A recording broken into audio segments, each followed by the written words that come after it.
All right. Yeah, I want to just briefly introduce myself. My name is Lucia. I'm one of the major advisors here.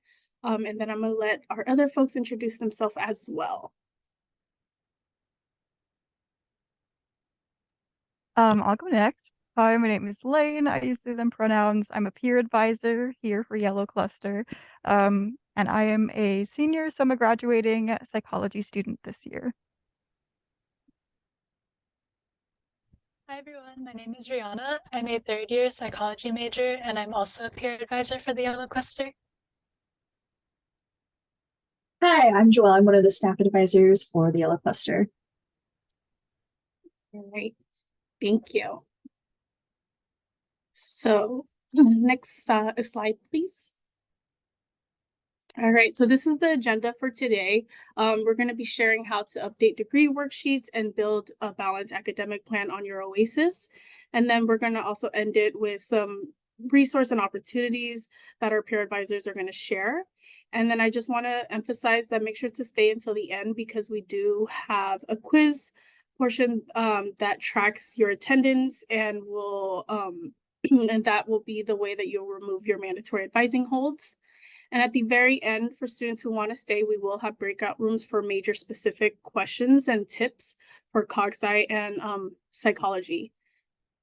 And also feel free to use the Q&A or Q&A function or drop in the chat any questions that you have, and we'll try to address them in the chat or save them till the end. Okay. Okay, so now we'll move into the OASIS portion where we'll show you how to update your degree worksheet.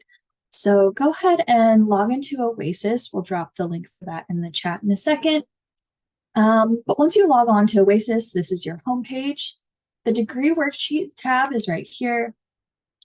So typically, if you haven't done any work in OASIS using the degree worksheets, you'll have to find a new one. So we'll look for the cognitive science worksheets, and we'll choose the computational emphasis. So as you can see, it breaks down the major requirements by section. So we have the preparatory subject matter, and you scroll down to the depth subject matter down here. The difference between the prep and the depth subject matter is prep courses are typically lower division, although sometimes they have upper division options like chemistry, don't worry, Rid. And that's typically for like Psych BS Bio majors. And then the depth subject matter is the upper division portion. As you go along, you can use the drop-down tabs to update the classes that you've already taken. So for this student, they've taken Linguistics 1. So we can click that and then choose it. So it'll pop up with how many units you've taken, the grade you got, and when you've completed the course. What I like about the degree worksheets in OASIS is that you can also use it to plan out the courses that you want to take. So for some of the major requirements, you have multiple options. So you can use this to choose. So the student might want to take Stats 100. You can also choose what quarter that you want to take it in. So the student might want to take Stats 100 for spring, and they're hoping to get an A. Any projected GPA is going to be like in that little section, but it can also be added to classes you've already taken, and it'll do the like numbers for you all the way at the bottom down here. So 3.5 projected GPA. For each of the groups within the major requirements, it'll have the list of the classes that you should take for that group, and it will list any substitutions and when like those substitutions are applicable for you. So for the computation group B, you have the original group of classes that you can take, and then you have the pre-approved substitutions. And then if you're admitted before fall 2020, you can have these options as well. So you want to make sure you're reading the degree worksheets thoroughly so you're not missing any important information. Okay. And the degree worksheets only outline your major requirements. It's not going to include your College of Letters and Sciences requirements or any of the university level requirements as well. Okay. So once you've updated your degree worksheet, you typically would go into the academic plan. And Lucia will take that on in just a second. But I wanted to point out that we do also have the major requirements listed on our website in a PDF format. So let me pull that up too. So when you click on the link, this will be the landing page for it. So we were looking at cognitive science and the BS emphasis for computational, or the computational emphasis. So as you can see, it has the prereqs listed up to one side and how frequently those classes are offered. So Psych 1 is offered fall, winter, and spring.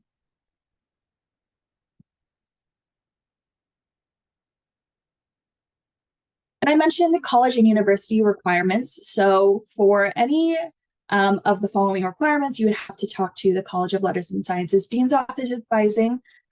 So that's going to be your upper division writing requirement, UWP 101, 102, or 104, your 64 upper division units, and 180 total units to graduate.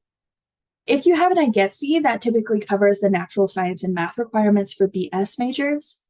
It typically also covers the foreign language requirements for AB majors, but you want to double check with the dean's office to make sure that is true. Okay, so I'll pass it over to Lucia to build an academic plan.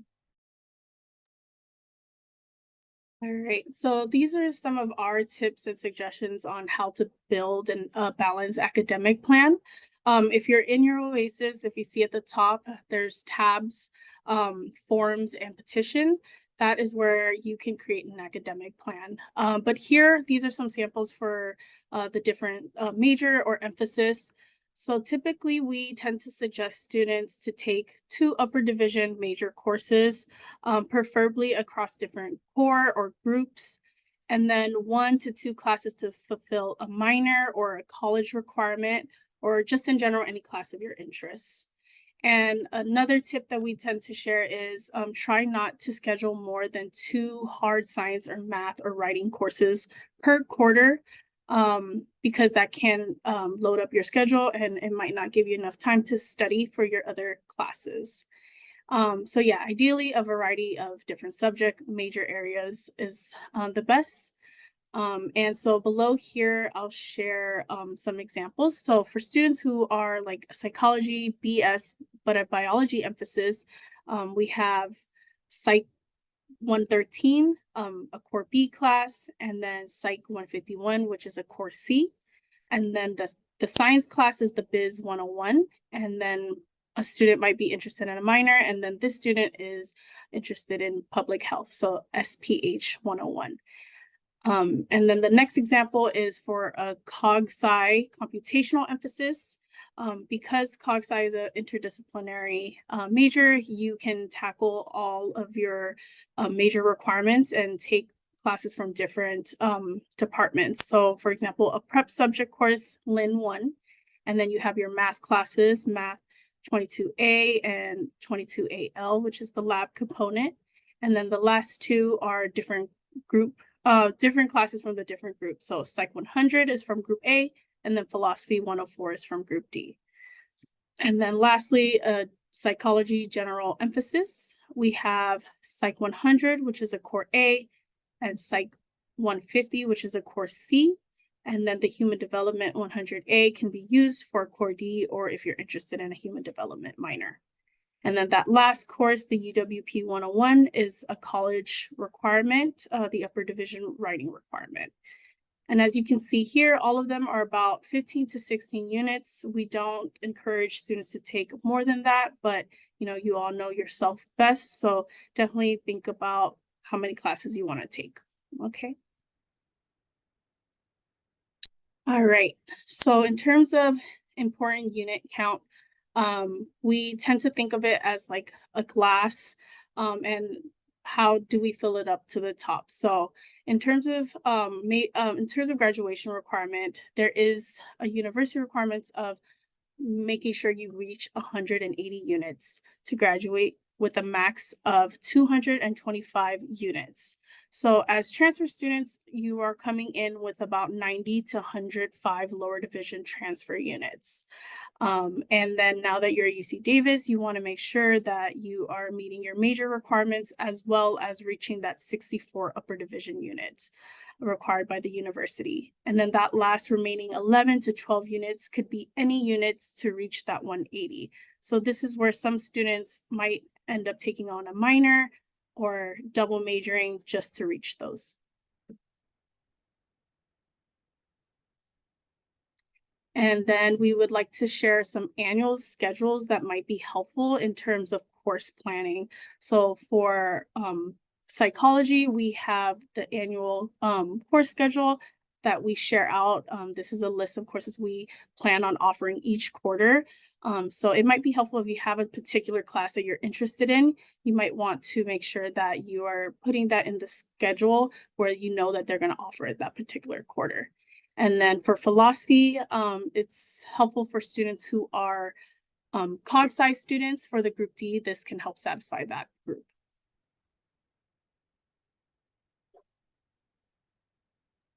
And yeah, so next we're going to move on to our resources and opportunities, how you can get involved on campus, just some ways you can do that.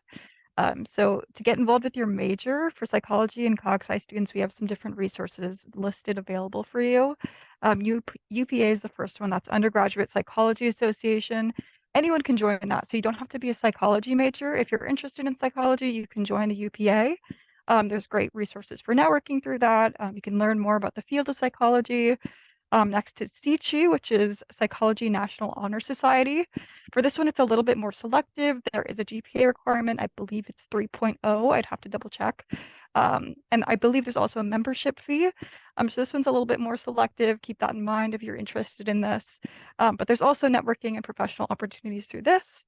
And then for clubs, psychology and cognitive science both have clubs associated with these. They're student run or they're professional run.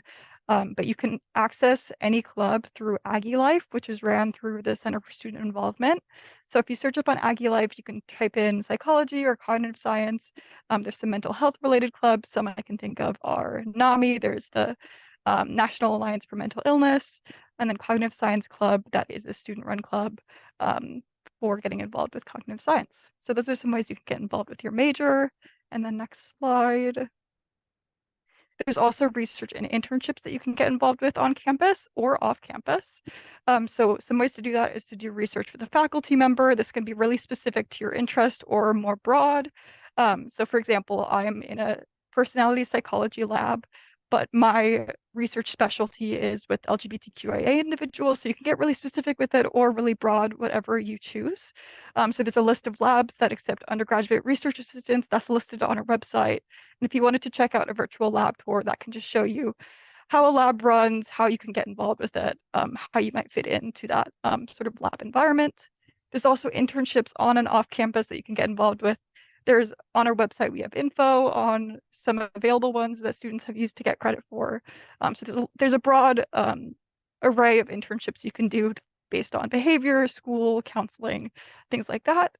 And then both for research and internships, you can get units for both. So for research, you can get units in Psych 199, and in internships, you can get units in Psych 192. And this also counts for CGS, so CGS 199 or CGS 192. So this is a great way to prepare for post-graduation, your plans, your career. It'll help ready you in those specific subject areas. Yeah, and just to explain the research opportunities that we offer a little bit more, if you visit this link, it'll take you to a website that explains all the different psychology and cognitive science labs we offer on campus. So if this is something you would be interested in applying to, we recommend that you first explore the different labs. So you can search by lab, by faculty member, or by location, because some of our labs are either on campus or off campus. So once you review each of the lab websites that you are potentially interested in, maybe check out a few of the lab's publications, and you could even reach out to the lab professor or the lab manager just to get more information about what the research entails, any additional questions you may have about the whole application process. These are all good ways to prepare for applying to our labs. And then on our website, we also do have a centralized lab application. So this way you could just input all your different experiences, your interests. You can mark up to 3 labs of interest, and then it'll automatically send it out to our labs. And we also do post in our newsletter from time to time if certain labs are hiring. So for example, right now, the Munakata lab, which is cognition and context, is hiring research assistants. So if you aren't already subscribed to our newsletter, this would be a great way to stay updated. And with these research opportunities, there are definitely both pros and cons. So the first advantage would be, of course, gaining hands-on experience working in a lab. So it's a great way to work alongside professors and graduate students and just get more experience in the field of research, especially if this is something you'd be interested in going to post-graduation. Another advantage of participating in research opportunities is that it's a great experience to add on your resume or applications, whether you want to apply to post-grad school or apply to a job right after graduation. And finally, as we mentioned earlier, you are able to receive credit for either psych or CGS. So for every 3 hours that you work a week in a lab, you can gain 1 unit. So for example, if you work 9 hours a week, then you can earn 3 units of credit. But on the flip side, there are a few disadvantages to consider. For example, research is very impacted here at UC Davis, and we do have a lot of students who are actively applying for research positions each quarter. So this is just something to consider, that it might be a little harder to get into certain labs, especially ones that are pretty popular. And then also, if you're not able to manage the workload in a certain quarter, because most labs do require at least a 9-hour commitment each week for 10 weeks. And they usually also recommend that you stay in the lab for at least a few quarters. So this is just something else to consider. But of course, we still recommend and encourage that students participate in research because it's a great way to get involved, and it's a very unique opportunity that our university offers. And then just to explain the internship opportunities that we offer a little bit more, I stated earlier, we do offer credit for Psych 192, which is our psychology internships. Students are responsible for finding their own internships in psychology, but if you visit this link here, we do have a sample list of all the internships that students have used for psych credit in the past. So this could be a good reference point. For example, you could intern at a school or with crisis text lines. And then once you do find a certain internship that you feel would meet this criteria, then you can go ahead and email Dr. Joy Gang, who is the psychology internship coordinator, and then she will help you through the application process. Secondly, the Internship and Career Center is another great resource to visit if you haven't already. They offer everything from exploring different careers, building up your resume, how to get letters of recommendation, just finding different internships and part-time jobs that you could find around campus or off campus. And they also offer some great tips for interviewing.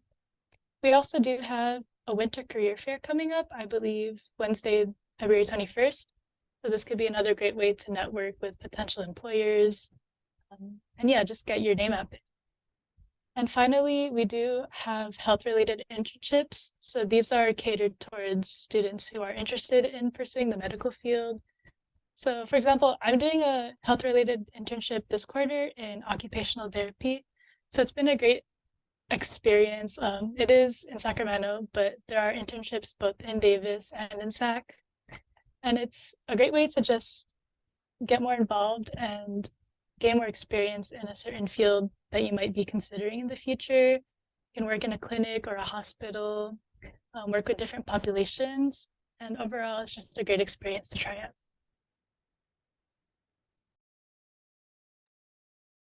Okay, so we recently published our Transfer Student Survival Guide. This is made to help you transition into UC Davis.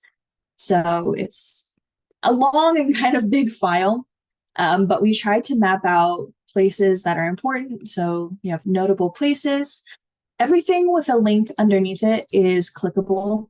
So I'll go back to the top. So as you can see, it has like health and safety. It has places on campus, like coffee shops. I think there's places to live, transportation, the different clubs that we talked about.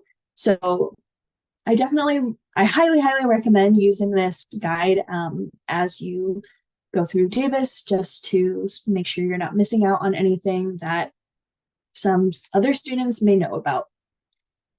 Okay. So now we'll move into the quiz. As we mentioned before, you would need to get 4 out of 5 questions correct to get your hold removed. However, you can take this quiz as many times as you need to get 4 out of 5.